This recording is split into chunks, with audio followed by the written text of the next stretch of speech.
On the first day of school, the teachers handed out magical animals based on grades. Valedictorian and class president Victoria didn't even hesitate. She walked straight up and grabbed the SSS-tier White Fox. I was dead last in the class rankings. I got assigned a single F-tier brown bear. Then the ice apocalypse hit. Because I'd bonded with the brown bear, I shared its innate ability, cold resistance. Victoria's White Fox never had the chance to grow. On day 1 of the apocalypse, it froze to death. That wasn't the worst part. Fueled by jealousy, Victoria rallied the others and jumped me. They killed my bear. Then they roasted steaks right in front of me, while they ate. I was so overwhelmed with grief and died. When I opened my eyes again, I was back. Back to the day they handed out magical animals. As the dead last student of the Werewolf Academy, I was always picked last. And sure enough, the only magical animal left was the brown bear. I was reaching for it when Victoria suddenly shouted from across the room, "Wait!" She sprinted over, clutching a small white fox kit, and shoved it into my arms without a word. Then she picked up the brown bear from its crate. "You take the white fox. I want the brown bear." The entire classroom went silent. Even Mr. Harris, our homeroom teacher, frowned. Everyone knew the white fox had the purest bloodline of any familiar in this batch. Its ancient lineage concentration was 80%. The brown bear's was barely 20, and it was considered a low-tier species. Mr. Harris leaned forward. "Victoria, choosing your bonded animal isn't something to joke about.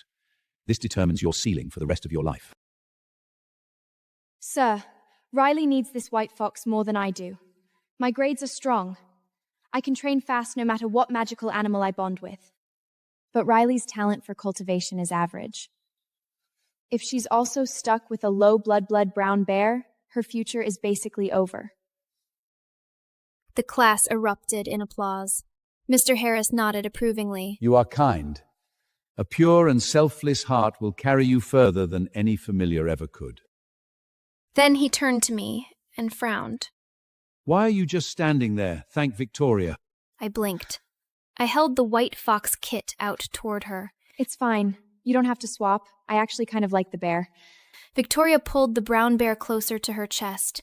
She looked at me the way someone looks when they've been wronged. "You don't have to test me. I genuinely want to trade." "I'm serious. Keep it." Before I could finish, something sharp bit down on the web of my right hand. I looked down. The white fox kit had bitten me. Then the fox pressed its tiny tongue against my skin and licked it clean. The fox had initiated a blood pact with me. So Riley wasn't being noble after all. She said she didn't want the white fox, but she went and blood pasted it the second she got the chance. She was just scared Victoria would take it back. Never seen someone play both sides that hard before. After the blood pact locked in, the white fox went drowsy and fell asleep in my arms. I sat there, listening to the whispers and feeling my face go red. They didn't know the truth. I genuinely did not want this fox. Because I knew something none of them did. In 2 weeks, this beautiful, high bloodline white fox was going to be completely useless. Well, almost none of them knew. Victoria knew too. The moment she gave up the white fox and fought me for the brown bear, I understood. She'd been reborn, just like me. I stared at the bear tucked against Victoria's chest. I'd been so close to it in my past life. We'd trusted each other completely. Now, Victoria had taken it. I could deal with losing the cold resistance. What I couldn't stand was thinking about whether the bear would be fed properly, whether it would be treated well. I was staring at it when the bear slowly turned its head and met my eyes. Then it blinked. Once, twice. Not once, not 3 times, twice. My chest lit up. 2 blinks was a signal, a code we'd created together in our past life. The bear was using it now to tell me it remembered. It had been reborn too. I was still exchanging glances with the bear when something warm and soft wrapped around my fingertip. I looked down. My white fox had woken up. "I'm not useless." The voice was haughty, also undeniably baby-soft. "And stop staring at that chunky little lowlife." I poked the fox gently. "Are you talking?" The white fox gave an imperious little sniff and rolled over in my arms. I thought about what to call it. White fox felt too generic. Little fox felt too soft. I was going to call it Your Highness. "My name is Leo," it announced. "You can call me Your Highnesses if you want." I flicked its forehead. Who taught you to be this dramatic? Up front, Mr. Harris was explaining how to draw binding circles on the board. Most bonds were initiated by humans, since magical animals were naturally proud creatures. Young kits were gentler than adults, but it was still extremely rare for a familiar to seek out a bond on its own.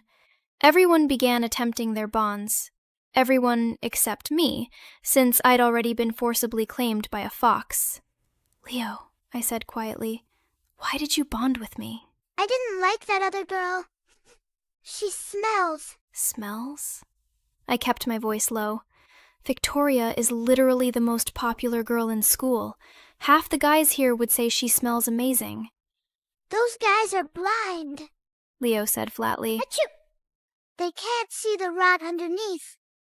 And me? Leo buried its nose in my sleeve.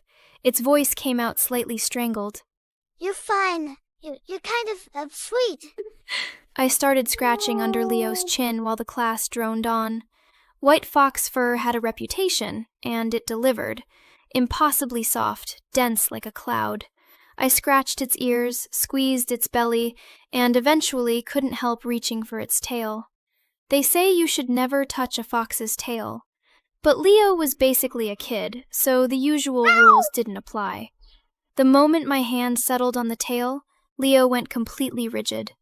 Through the white fur, I could see its skin flush faintly pink. Stop it! What is wrong with you? It sounded exactly like someone who'd just been caught off guard and was deeply, mortifyingly flustered.